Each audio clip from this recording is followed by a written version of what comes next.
Linda here. I want to show you, Linda Riccici, I want to show you some different brushes that I use. So when I'm starting out, I will take a round brush, and there's different sizes, but you can see that it's round. It's wonderful so that if whatever you're drawing, you can lay out your composition pretty quickly with this. The next brush that I would use, or you can use, but I don't use this one, is called a Bright. And it's a very short-haired brush.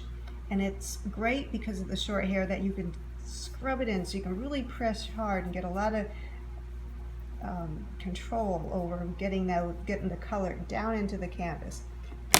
I don't use that one. I go right to either a filbert or a flat.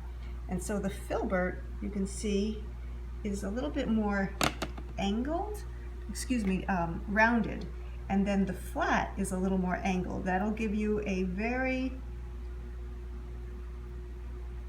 get nice kind of square strokes.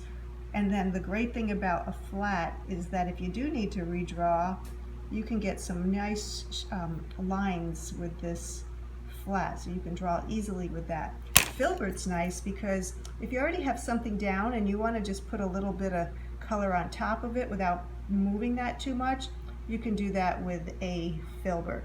Whereas if you went back to that Bright and you tried to do the same thing, it's so short-haired that it's going to just push right down into the canvas and you won't be able to lay it on top so much.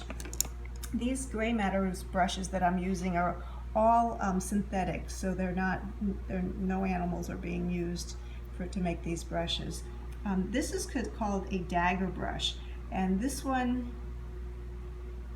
you almost can get like calligraphy with it. So if you've got something blowing in the wind, or you need something that's got flowing lines, the dagger brush is really nice. Angle brushes, a little shorter haired, or the angle's not as dramatic.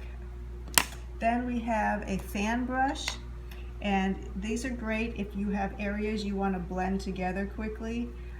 I use them to glaze with, put a little bit of glazing medium and a translucent paint, and just go over top of the other paint. We also have what's called a rigger, and I'm going to take some of that off. Got some medium on there, and the rigger is good for a few things. Let's say you've got a sailboat and you just want to add a sail that's kind of far away, or some lines. You want to sign your name, and this is hard holding the camera here, I need to rest my hand down, and I also needed to get the proper consistency of paint so that it's a little more fluid.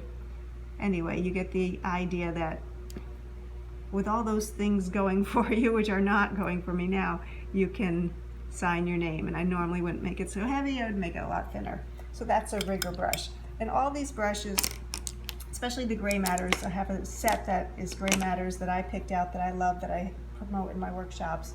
And they are available at Art and Frame store in Sarasota. Their website is in2art.com.